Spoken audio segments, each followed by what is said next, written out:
Hello everybody, I hope you all are doing well, and it's been a while since I've made a video of this sort, but a new update recently came out, and I wanted to go through it with you guys. So this is update 6 for Prehistoric Kingdom, and right off the bat, the first and probably the most exciting thing that came to this game is these new rocks. So we have our default rock, our moss-covered rock, our sand-covered rock, and our snow-colored rock. And I didn't realize this, but all the rocks are recolorable, but both the rock and the adjacent texture is recolorable as well. So you can get some really bizarre things. You know, maybe once the water's a little better, you can make these into like fake corals or even like alien planets. There's a lot of possibilities. And what's really cool is, let's take the, let me edit group. Let's take the moss rock, for example. So the moss is dynamic. See, it's just like in Planet Zoo. It moves with the rock. So if I were to shift it over, you'll see that the moss will grow on one side, or it'll move accordingly, depending on how I move the rock around. But yeah, these are all the igneous rocks, and more rock types are expected to come, which is really exciting. But overall, I'm really in love with these rocks compared to the original one, and you'll see in the little exhibits that I made that the rocks are pretty versatile, and they definitely give more of a zoo vibe than the previous rocks did. Sorry, just making sure I'm recording. Okay. So, over here I've prepared ourselves a little zoo for the new animal, all three alt skins. So, without further ado, here we are. There he is, Paraceratherium. And now, you'll also notice that right here we have one of the donation boxes, which is another thing new that's coming to the update. And right here is the sign for the Paraceratherium, which is quite lovely. I really love this pose right here. But yeah, I just prepared some quick exhibits using mostly parts I found from the workshop. If I can figure out which ones is which, I'll definitely link them below in the description. But here we have the first alt skin, well, alt skin and alt species. And this is Paraceratherium transouralicum. So this is the largest and most complete species that we know, and a lot of what we know about these animals is based on this specimen. But yeah. Paraceratherium may look totally alien at first, but look again. You'll notice the resemblance to its modern relative, the rhinoceros. While a rhinoceros's smile could be considered rather unpleasant, the teeth of Paraceratherium make its smile something to behold. Beneath that long upper lip are two sets of tusks that point at odd angles from each jaw, making them look like they seriously need a visit from the dentist. Yeah, there he is. This absolutely beautiful animal. Like, I love prehistoric mammals, so I was very happy to see this. There's one right there. So I have a male and a female pair here. Yeah, he's taking a little nap right there. Yeah, so this species in particular prefers, they prefer deserts and scrublands, so I went with like the desert biome. Oh, he's having a nap. Yeah. And they need water and the 12 feeder. I don't think they require enrichment, but I'm playing on sandbox anyway, so it's not that big of a deal. Let's see. Yeah, they don't have any compatible enrichment. Interesting. I guess it's because the icebox isn't really something they like. You see, I really love the upper lip, and I don't know if we'll see it with this one, but you can even see the tusks when they yell or whatnot. Oh, yeah. Oh, nice, we got one drinking. Yeah, let's get a little closer. Yes, there we go. Love that he like splays his legs out like a giraffe. Yep. Having a good old drinky drink. Shaking his tail back and forth. So yeah, this is also the largest Paraceratherium species known. Yeah, so it's the largest mammal in game. It's quite lovely. Now let's go over here. So just to get another nice view of the exhibit. Gorgeous animals. Maybe he'll roar and we can see his teeth. I was thinking he was gonna broadcast call or something. Oh, he just wants a drink too. Alright. well, we got 2 more skins to go through. The last one's a bit of a surprise, so I'm saving that for last.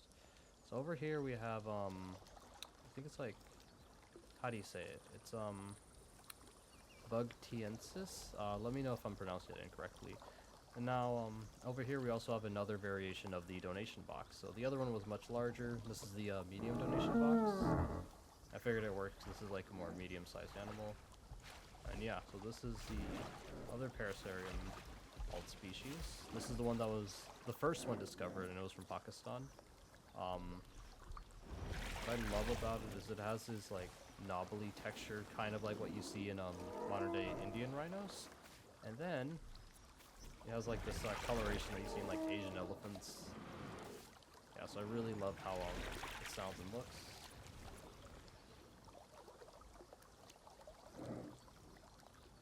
Just standing up. I wonder if they're gonna do anything else. I guess it's just turning around. I kind of wonder if we'll see one eat, because I think that'd be really cool. Let's see. But yeah, for this exhibit, I'll pause for a bit, but I made it to where like you were like at eye level with the animals, 'cause I thought that'd be really cool. If you're like a guest and you see one like walk up to you. I know some zoos do this with elephants and giraffes, so that was kind of my thought process here. But yeah, a lot of these exhibits aren't that well thought out, but you'll notice that I'm using the rocks. So this one has the sand in the base texture, and this one's just the base texture. But you already see that it makes a huge difference compared to what we originally have. Like, it definitely looks more in line to what we see in modern day zoos, so that's why I'm really happy with these rocks. Let's see if these guys come down to eat. I love how their like lip curls up or whatnot. I guess they don't want to eat. Man, I can't wait till we have like some social. Oh, he's got a really bumpy butt. But yeah, I really can't wait till we get like some social interactions with these animals. I think that'll be really cool. I guess he's going down for a drink. Yeah. I also turned off poop, so for anyone who wanted to see that, sorry.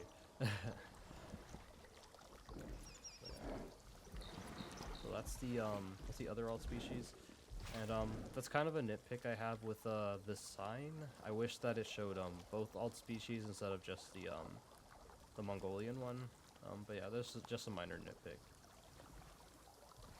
And now over here we have this little oases thing I made, because this showcases the mangrove trees, which we haven't had since the alpha release. So I'm really happy that these trees are back. They look a lot more better and lively, and for a lot more like creative builds, what I really like about these plants is if we go to we go down to mangrove, it's under wetland. There we go. It should be, yeah, right here. Yeah, these plants work, especially because in Prehistoric Kingdom, you can scale and whatnot. Yeah, these make like really good like ground cover, like really good. You just sink them down. You have some really good like really good like bushy plants. So yeah, that's what I quite love about these. And last but not least, in this little area, this is the exhibit that I put the most effort into. We have the surprisingly cute Juxia. So Juxia is a smaller Intricatherium species. It's a smaller relative to Paraceratherium, and I actually haven't seen them do this, but like I know they use the tall feeder. Aww. So I know they use the tall feeder, but I'm not sure if they use the ground feeder as well. Yeah. So this is like a nice bright red male that I got. Ooh, I wonder if we'll see him do or her do like the licking animation.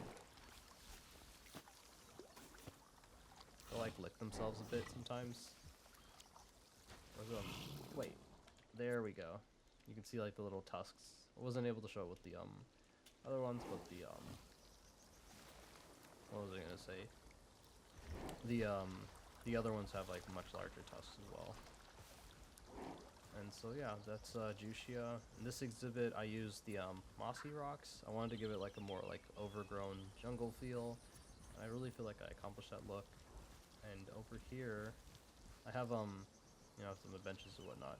But over here, we have the smaller donation box that was added. So there are 3 variations, and this is the 3rd one. And then we also have the sign for Juxia, so like, since it's an alternate genus and not just an alternate species, it gets its own sign and everything, so that's really lovely. I think they need to change the picture here though, but that's again another nitpick. But yeah, so that is everything that was brought into update 6. We have a new species, new rocks, and donation boxes, and mangrove plants. If you enjoyed this video, please be sure to subscribe to the channel, and I'll definitely be making more zoo build contents in the near future. I will be honest, I am waiting for the game to be a little bit more fleshed out before I start playing again, but I have a lot of plans and builds and more speed builds planned out, so stay tuned. Of course you guys do it right when I'm about to leave, but yeah. I was hoping we could see their tusks, but maybe if we zoom in closer. Yeah, there we sort of go. Yeah. It's such an interesting animal. And actually, before we finish, we'll go ahead and show you guys the animal in the nursery menu. So we'll go here, access genetics lab, and then we'll go all the way down to like Paraceratherium. So this is the larger one, transouralicum, bugtiense, and then Juxia. So you see a very large difference, and I'm really happy they added this animal because you know, it kind of fills the niche for like more medium-sized mammals, because right now we only have the woolly rhino. This one's a little bit taller, and then we have like the smaller mammoth. So it's like a nice little in-between. Well, yeah. And that is update 6. I hope you guys enjoyed playing the game, and I'll see you guys next time. Take care. Paraceratherium may look totally alien at first, but look again. You'll notice the resemblance to its modern relative, the rhinoceros. Although it lacks the large horns of keratin we expect from rhinos, the face of Paraceratherium still shares many features with them. Particularly noteworthy is that triangular upper lip, a prehensile structure that helps them manipulate their food.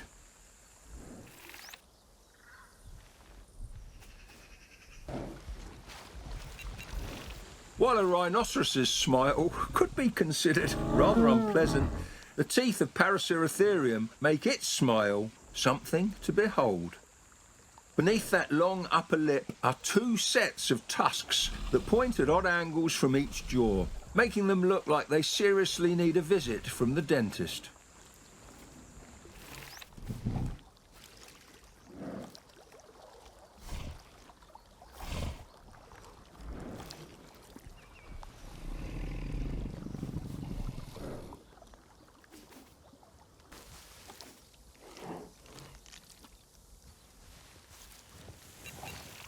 Ever since the extinction of the northern white rhino, people have wondered whether the same technology that revived Paraceratherium could be used for rhino conservation. Unfortunately, such an effort is wasted without diverse genetic material. Low genetic diversity is not so much of a problem for animals that can't be released, like ours, but a wild population of revived rhinos would suffer from a genetic bottleneck.